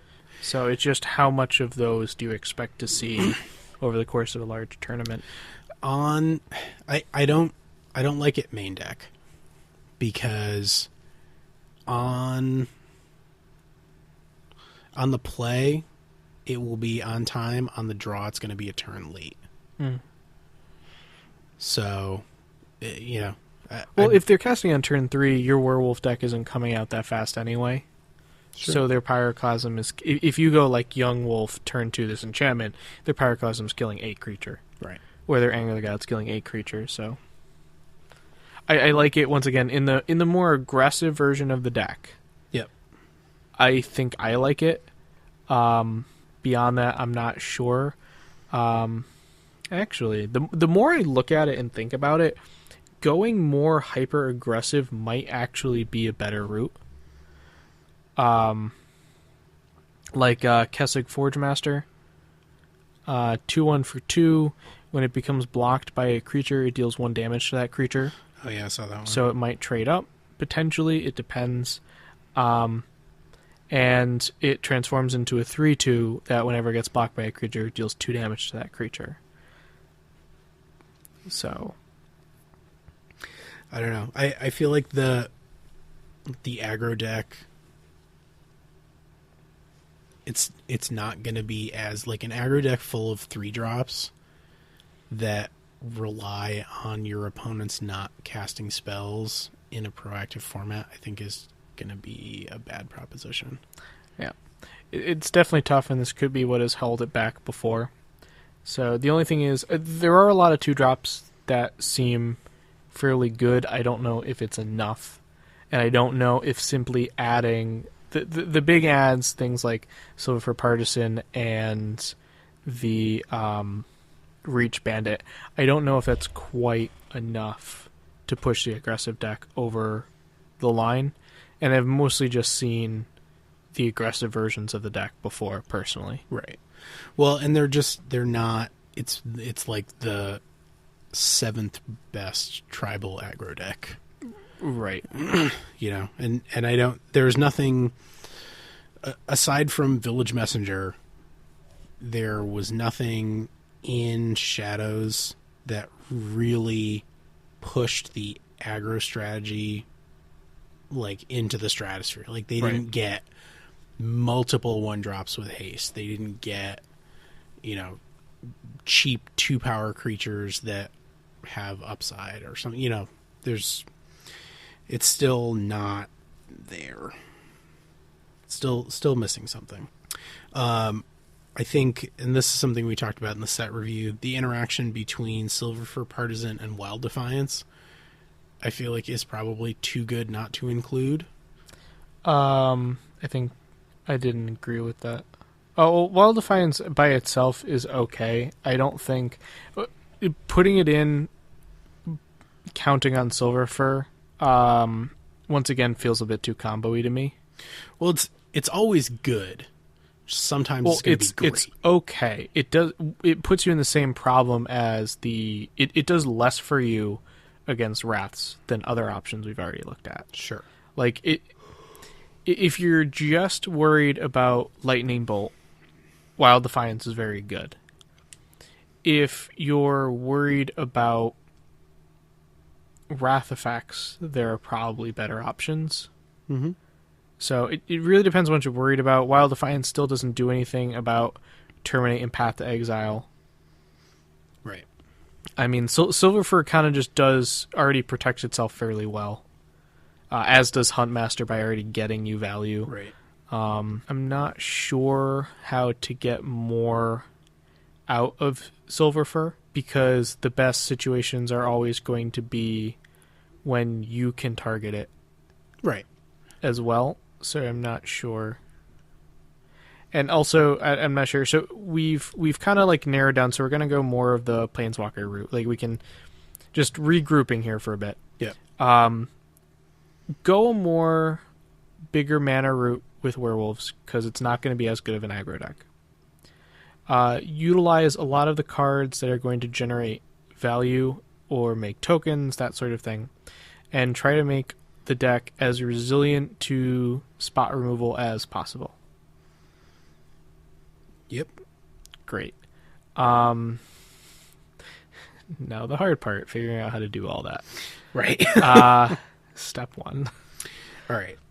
So with that in mind, the only cards that I really have, like, as I'm kind of putting this together with what I have in front of me, the Reach Bandit just seems too powerful not to include. Right. The Silver Partisan, the Huntmaster of the Fells, and the Young Wolf. Yep. Planeswalkers, as far as they're concerned, some number of Arlen Cord. Yes? No? More controlled Huntmaster. I think Huntmaster is still better. You still run Huntmaster, it's just you also run Arlen Cord. I think Flip Garrick is better. You can run Flip Garrick too. All right, so let's start there. Let's try running both. I don't think it's better, personally, because I think once it's flipped, Arlen Cord probably does more. Like, making the 1/1 with Death Touch is neat, but I think Garrick is a little bit more fragile than Arlen Cord. Well, he's fragile by design. Right, whereas Arlen Cord is not, presumably also by design. Like, I think... So they both come in and make a wolf, right? Yes. After that, you could potentially make another wolf with Death Touch, or you can have an Anthem effect, a repeatable Anthem effect, or you can kill a creature with Arlen Cord, 3 damage to target creature or player. So And then it transforms back, and the very next turn you're going to get another wolf. So you've gotten 2 2/2s and killed an X3, or bolted your opponent. Whereas Garrick gives you a 2/2, a 1/1 death touch, and then it flips, and you can 0 to do 3 damage to it. Or I guess you would 0/0 and then get the token. But anyway, you get a 1/1 death touch, a 2/2, and deal 3 damage to a creature that doesn't have 3 power. Right. So it has to be a 2/3 or less. Mm-hmm. So the end result is very, very similar. Yeah. But you get more versatility out of Arlencord, which is, I think, why I'm leaning towards it. Okay. At the same time, though, you can always run something like a 2/1 split. Like, neither of these cards are 4-ofs. Right. I don't think either of them would be more than a 2-of anyway, right. Even if we weren't considering the other one. It's just figuring out the numbers, but it's a good place to start. Right. I think the Shaman is worth putting in, especially with Bandit, because... Is that the 5-mana Shaman? No, it's 3 in red. Oh, the 4-mana Shaman that deals 2 damage to a player. Yes. And it's a 5/5. I mean, not for nothing. Because right now the only way that we're getting value out of Gaia Reach Bandit is with Huntmaster. That's true. So if we're gonna have Gaia Reach Bandit in there, I feel like we need to have some other thing that's taking advantage of it. Right. I think... Oh, we didn't add Duskwatch Recruiter, which might be good. Do we need Duskwatch Recruiter if we have Oath of Nissa? Forgot about Oath of Nissa. Because the cost reduction isn't going to matter as much with Ether Vial. Like, I think in the Planeswalker version, Oath is just better. Yes, probably. Yeah, I can go for that. And speaking of, since if we're running 4 Oath of Nissa, do we then run Sarkhan Unbroken? No. Why not? It's 5 mana, do nothing. It's a 5 mana draw card. It sounds less appealing than the do nothing. You can minus him and put a dragon onto the field. Dragons love werewolves. I have actually not been a huge fan of Sarkhan Unbroken ever. No, it's terrible. Like, since ever. Actually, one of the other things that I was thinking, one of the things that even made me consider blue in the first place was Surrak. Like, if you're not running Ether Vial, having Surrak is, I mean, at least worth considering. Right. Because, man, he's such a sad panda. Like, he needs a home. Do we consider the Mayor of Averbrook just as a... if it is... Like, it's another way to get value out of the Reach Bandit? Sure. While, more importantly, like, the Moderate Pump when it's unflipped is... Sure. Like, yeah. it does exist. But the bigger thing is when it is flipped. Right. Pumping everyone. And getting the 2/2, I think, is huge. Yep. Getting the free... I don't hate getting the free wolf. All right. So now, if we're going to be doing that... Oh, actually, you know what I like? Sorry, just one thing. Good. What I like more than the 4-mana shock your opponent flip card is the Breakneck Rider. Because one of the ways we're getting so much value out of all of our things is actually by making tokens. Yep. So we're actually going quite wide. Breakneck Rider is a 3/3 for 3 that flips into a 4/3, and attacking creatures you control get +1/+0 and have trample. Once again, it's very unfortunate that it is an X3, but if we're going wide by making so many tokens, it's definitely a way to get value out of Reach Bandit and all of our tokens. Well, and if we have Guy Reach Bandit out and we have Violon 2, Mayor of Averbrook, flip him off of Guy Reach Bandit, and then flip Breakneck Rider, he becomes a 4-power creature, so you won't be able to kill him with a Lightning Bolt. Yeah, he turns into a 5/4? Yes, in that scenario, he would be a 5/4. Which is sweet.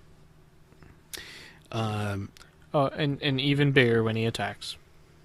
Yep. Turns into a 6/4 with trample. Seems good. Seems okay. So, and it's also one of those things where if you're playing him, I think there's enough value there. The only issue comes into play now with how are you making sure you get to this magical late game. So, I have a terrible feeling that Young Wolf may end up getting the axe. I'd like to agree with you, but I think the creature count is so low. Like, I don't know what you have. I have 24 creatures currently. So right now I have 20. Oh, well, I have 20 because I cut Young Wolf. Okay. So, probably close. With Aether Vial and Oath of Nissa, you need a high creature count. And if we're also trying to jam in a bunch of Planeswalkers, even if it's just 3 of them, that also makes it difficult, and it doesn't give us a lot of room. Actually, we need to make cuts to even fit the land base in at this point. Mm-hmm. And 24 creatures seems kind of low. So I think it's not the creatures. Okay. I don't know if we can afford... Now, maybe Young Wolf is too weak and we need to add something else, but if we cut Young Wolf, I think we need to replace it with another creature. And we can debate whether it's Young Wolf or Village Messenger that ends up making the deck. I like Young Wolf better because it comes back. I mean, if it's a choice between the two, I think it's certainly that. I don't like cutting Aether Vial because it gives us so much control over flipping our wolves. Right. I'm not... Right now I have 4 bolts in the deck, and that's the only interaction. And I don't think we can cut those. If anything, we need to add more. But I'm not sure where the space is coming from. And I'm also not sure where this deck has to be on lands. I think it's 23 or 24 on first glance. Yeah. Because Aether Vial I don't think is going to do enough.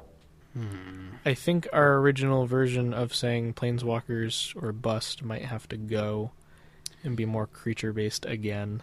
I think that it might have to go down. What if we do... Well, okay, so here's what we need to decide. Planeswalkers or tokens. The Planeswalkers make tokens, though. Like, it's not really... Right. So, I feel like if we only take the best creatures, then Oath of Nissa gives us some selection. We could get more... We could get tutors with Traverse the Ulvenwald. So, Traverse, which I've been experimenting with, is not actually as easy to turn on as it would seem. This deck runs no sorceries as it is, and relying on Oath of Nissa by itself has been incredibly difficult. I've been trying it in the deck with 4 Oath of Nissa and 4 Coercive Crucifix and 4 Stater Wayfinders, and it would be difficult to turn it on by turn 5. So in this deck, it's going to be even harder. So I don't think Traverse is correct. I'm honestly questioning Oath of Nissa a lot. I don't know that it's great. Like, I don't know its filtering ability is actually helping us that much.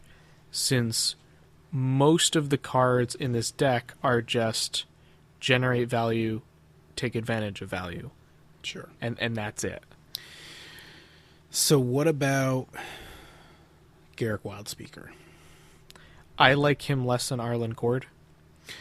I'm still thinking in the pseudo Super Friends version where you run Arlen Cord, Garruk Relentless, and Garruk Wildspeaker. I don't know if there's room to fit all of those. So let's go ahead and say we're fine cutting 1 to 2 Huntmasters. Okay. And we cut the Oath of Nisses. So we'll say 2 Huntmasters in the board, 2 main deck. That gives us 22 creatures, 4 Aether Vials, 4 Lightning Bolts.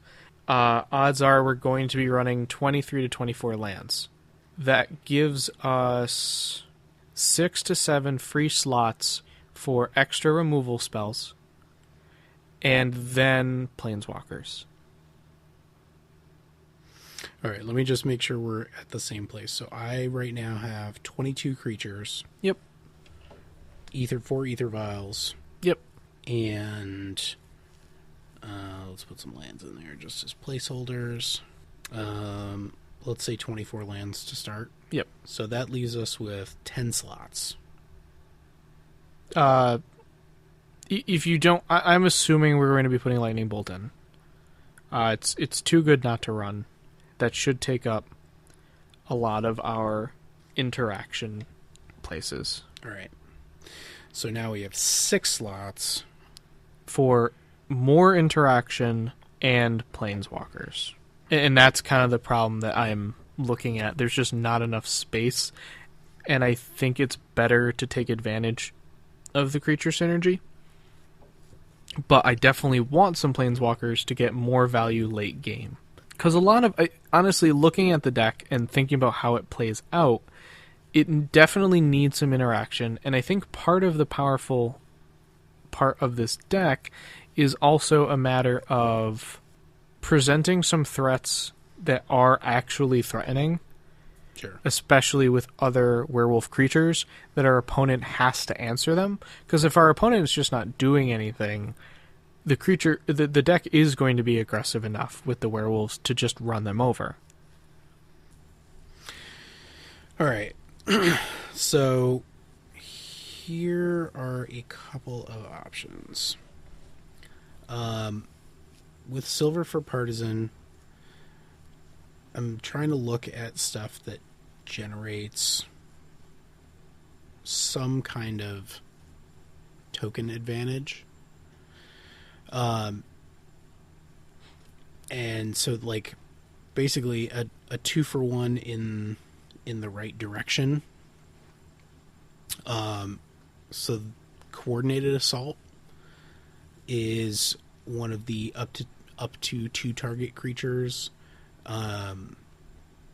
Warrior's Lesson is another one, up to 2 target creatures. I like Citizen Tactics. Yeah, Citizen Tactics would be another one. Well, Citizen Tactics is nice because as long as you still have mana, you get to target and just generate as many tokens as you'd like. Right. And they do also get the pump. So Citizen Tactics I like in the deck because sometimes it's removal, sometimes it's a very odd pump spell, right? And sometimes it's going to generate 2, 3, 4 tokens. Yeah. Sorry, it's been a while since people probably played with this card. From Journey into Nyx, 1 and a green for an instant with Strive. So you get to cast a copy. Well, it's not a copy. It's not a copy. The single spell is targeting, which is actually what makes this work. Right. So you get to target an additional creature for each time you pay 1 green. So it's a very weird kind of multi-kicker. And the spell actually is until end of turn, any number of target creatures gain +1/+1, and tap this creature fights another target creature. So you could Citizen Tactics with 5 mana and target 4 creatures. Yep. And you're also getting 4 2/2s and those creatures are getting +1/+1. And if you need to suicide one of them into an opponent's creature and then swing for a lot of damage and also improve your board state, Citizen Tactics seems very, very good here. So in that scenario, I actually like Garruk Wildspeaker better because he's going to be either Garruk Wildspeaker or Xenagos, because both of them are going to be generating additional mana to make more tokens. I don't mind Wildspeaker, but I think with the 24 lands and the Aether Vial, we're probably okay for mana. And I don't know if an extra mana advantage is how we're actually winning the game.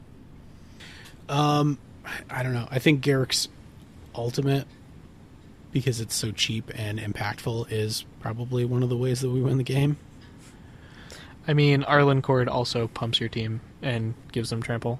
It's not as much, but it's also not an ultimate, it's a plus. Not to mention Breakneck Rider, if it's flipped, will also give our creatures +1/+0 and trample. Like, I think the overrun effect is kind of redundant. I don't think Garruk Wildspeaker does enough to the deck by either providing additional lines of play, the ramp. Like, once we hit 4 lands, we're okay. Right. So ramping after we hit 4 lands doesn't seem like it's a huge benefit to the deck. True.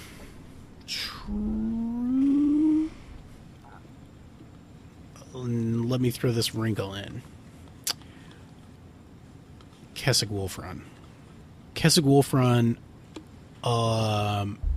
with something like Garruk Wildspeaker, gives us the ability to win potentially where we would not be able to if we only have one creature out.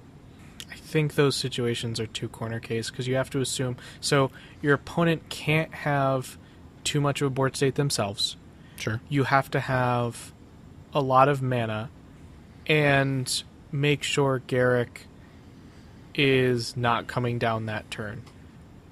So you need to have Garruk in play, a creature that's not summoning sick, and enough mana to produce lethal on a board state that your opponent can't impact very well. Sure. That's a very tall order. All right.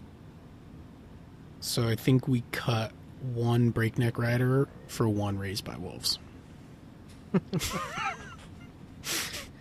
You know, Werewolves really is just kind of a you have to want to play it type of deck. So whatever makes this deck better for you, you just gotta jam it. Just, yeah. And I think that's part of it too. Like, our goal, we probably should have went into this more depth when we started. The goal for this was only to make it like win an FNM. FNM competitive, right, is our goal for this. And I think it's close. I would agree with that statement. I think I don't know what you did for a mana base. 11 forests, 1 Kessig Wolfrun, and 12 mountains.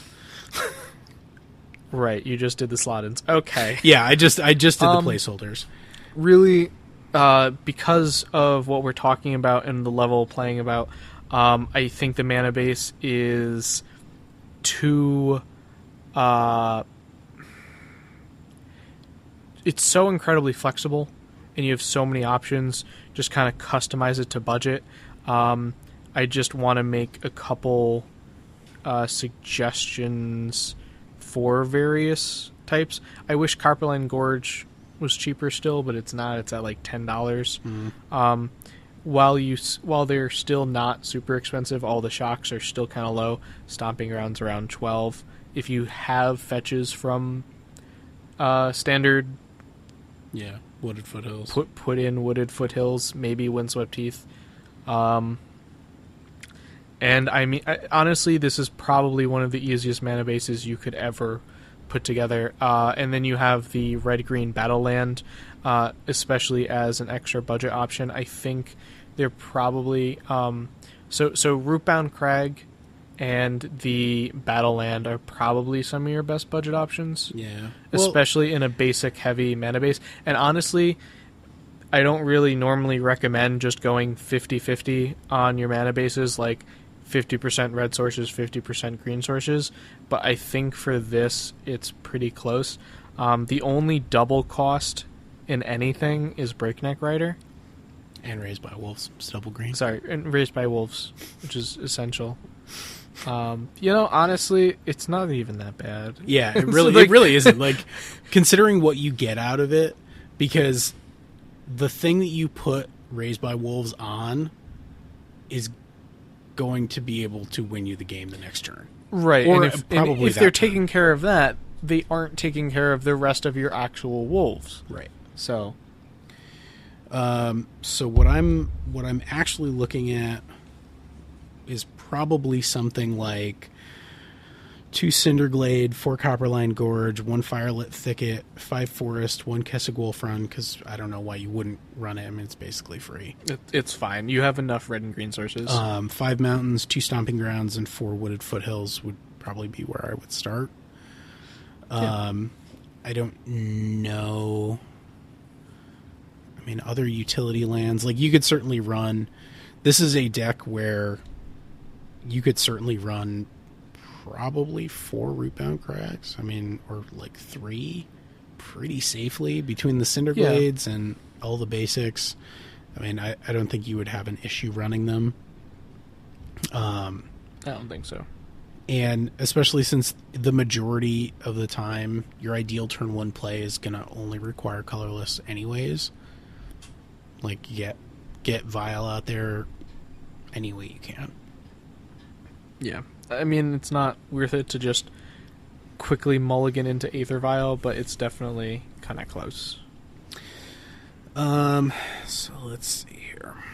And obviously, I think Silver Partisan is probably the MVP of the deck. Oh, sure.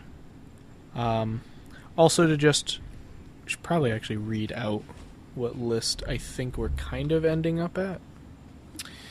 Yeah, so the one that I have.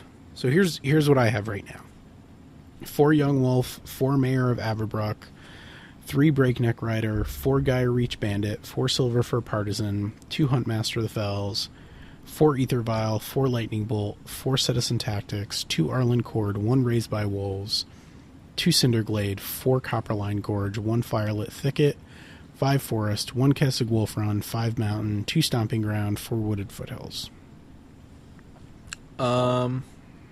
Yeah, I had a roast instead of one of the Citizen Tactics, and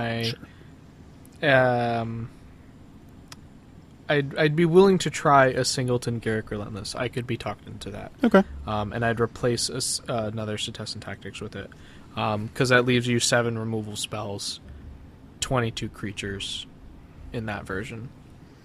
So I could definitely be talked into it, but I just, the more I think about it, Citizen Tactics seems pretty great. Yeah. I like it a lot, but because it requires you to have a board state, I think 4 might be too much. I like having, I definitely want a 5th, potentially a 6th removal spell that I can cast if I'm behind. Sure. So Bolt and Roast are good option. Dismember is another option. Beast Within is an not great, but technically okay option. Harvest Pyre. Harvest Pyre is a very good option, actually. So there are definitely options out there. And I think when you get to the sideboard, I'd probably want more Huntmasters, maybe. Not the worst. Yeah. Well, more Huntmasters. More Huntmasters. I'm on a big alternate WinCon jag right now, so Triumph of the Hordes would be on my short list. Run some Witch Stalkers. I mean, I love that card. It's a wolf. It is a wolf. Triumph of the Hordes, though. Are you familiar with that card? No, I'm not familiar with that card, and I'm sure some listeners are not as well. Yes. I'm sure they are not as well. It's 2 green for a sorcery. Until end of turn, creatures you control get +1/+1, gain trample, and infect. I like a Tarkus command because it lets my opponent not gain life. Sure. Where I don't need infect damage. You don't need infect damage, but, got a bunch of wolves.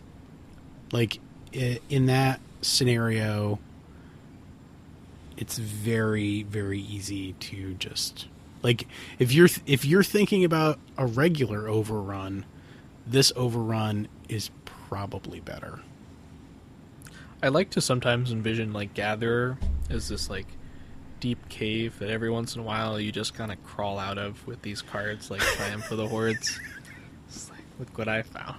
Just like a little miner. I'll spelunk. I will spelunk hard. And Triumph of the Hordes, I think, is a very legit sideboard alternate win con option against unfair decks. Okay. That is what I will say about it. All right.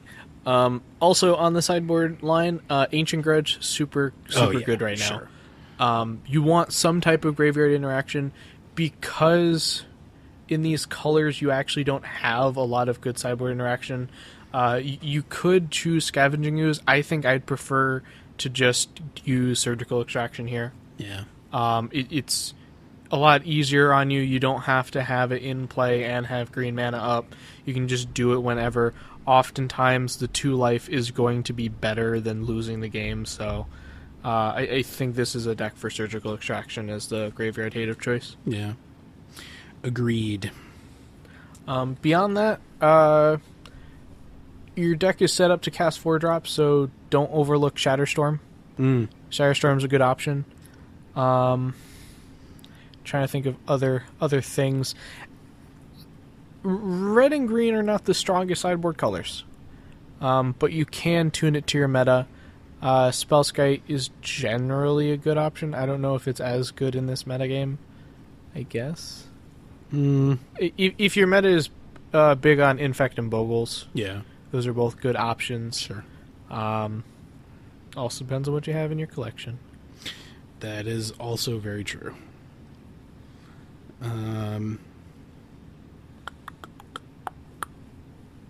So I'm gonna put together a couple alternate lists that we can throw up as well, just as kind of other routes that we could have taken. Yeah, I'm sure we can have the aggressive version of list too.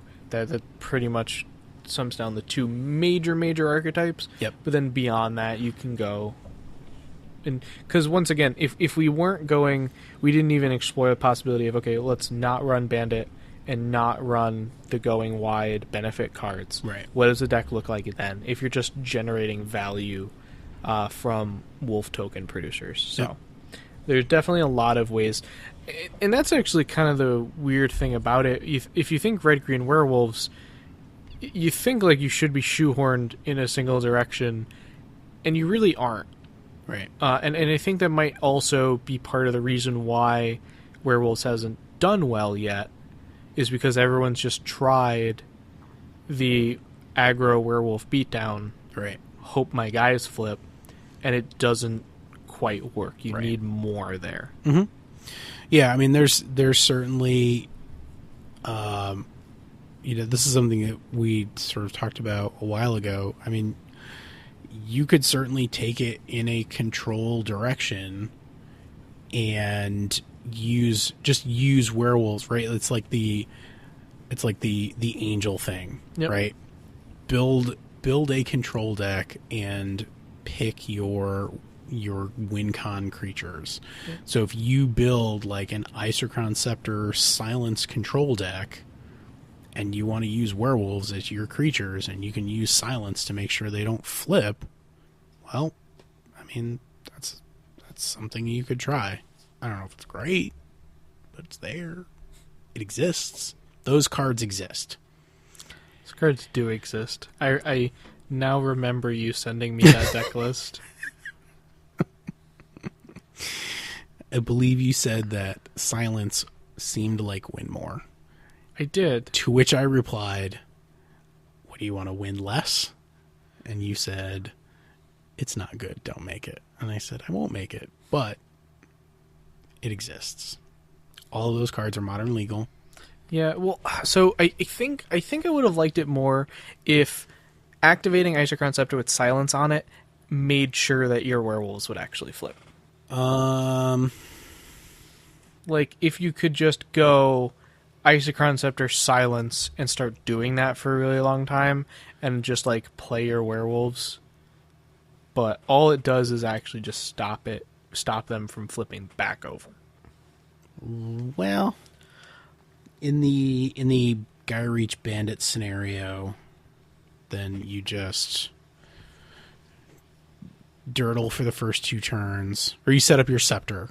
Yeah. First 2 turns, then you play Bandit, then you start the Silence train, and you just start playing flipped werewolves, make sure they don't flip back, and your opponent is really unhappy.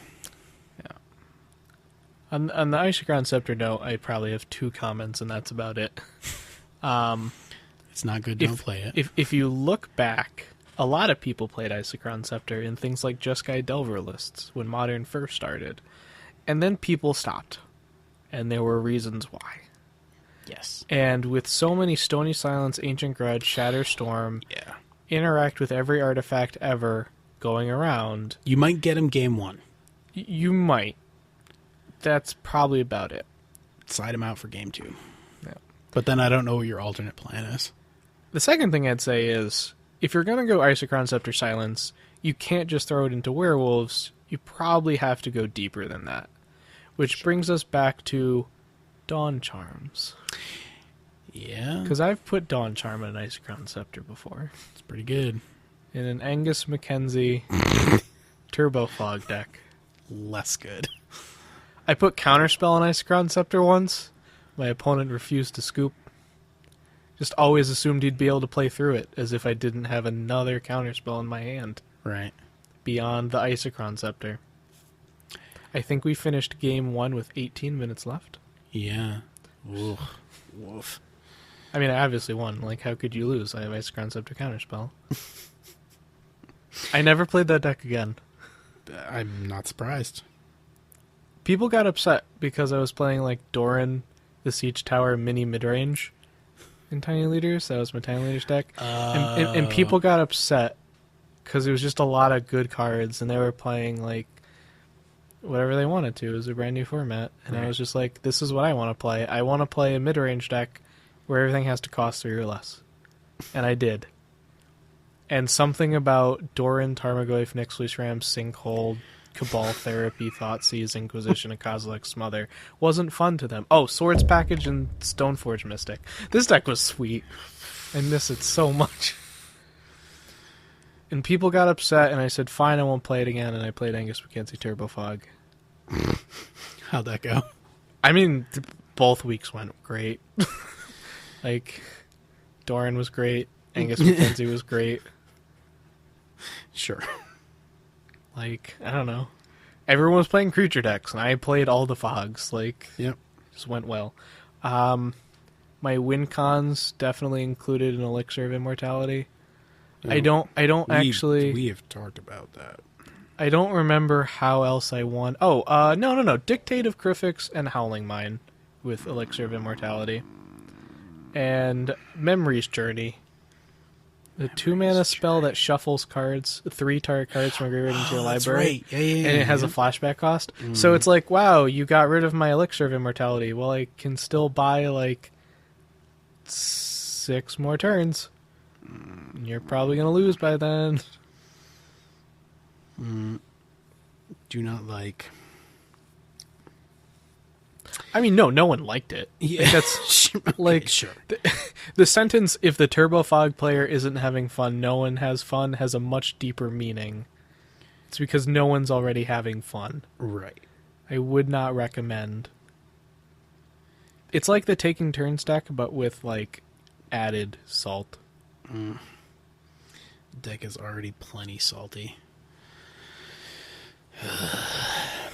All right.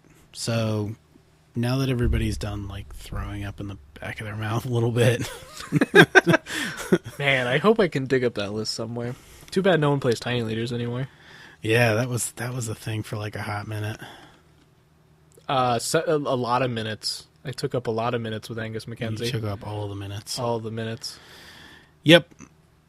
So I believe that is where we are at. I think we'll cut it off there, and like I said, I'll put up a couple more lists if you want to bang out a couple more.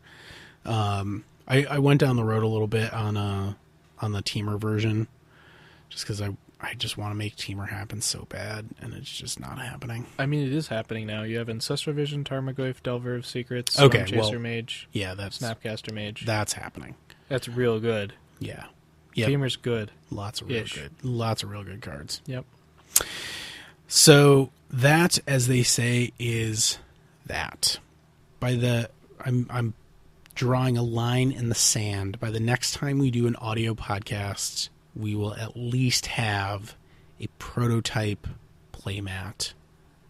Like in our hands? Yeah. Okay. Sounds good to me. I think that's legit. We can do that. And so I'm not going to be at GPLA, but I will be at GP Indianapolis. So if people would like to see me at a GP, that is the one that I will be at. All right. The dates are sometime in August. Indianapolis. GP Indianapolis is August 26th through 28th. It is modern. I will be there. I will be playing a deck. Should look at going. Indianapolis is not that far away. I mean, physically, it's like a 14-hour drive. I'm going to take plane, but... I was about to say. It's very not far of a airplane. I was also thinking of Illinois for some reason. Yep. It's not there. Much farther. Yeah. Yep. I'll look into it. So if you would like to get a hold of us, you can do so on Twitter. It's at @1Thoughtseize. You can visit us on Facebook, facebook.com/TurnOneThoughtseize, all spelled out. You can visit us on YouTube at youtube.com/users/ No, it's just we long hit that point where it's not users anymore. Yeah. YouTube.com/TurnOneThoughtseize. all spelled out. And our tapped out page. Yes, is... That's users. That's tappedout.net/users/TurnOneThoughtseize. We're going to link to it in the podcast description. Yep. Or the YouTube video description if you're watching us on YouTube, which if you are, please subscribe so you always get our stuff. And that's where we'll post all of our Werewolves lists so you can see them. And you can also email us, thoughtseizu@gmail.com. That is also the address if you would like to send us a PayPal donation. You may do so. You can use the button directly on our website, or I guess you could just send us a PayPal to that. Yep, it works. It works. All right, kids. Thanks for hanging out with us. We had a lot of fun, and hopefully this had got your werewolf pun, insert werewolf pun here going. Yeah, or anything from Shadows over Innistrad. There's a lot of cool stuff. I'm sure we're going to be doing more. Decks, cards so set. That's the word I'm looking for. Set so sweet.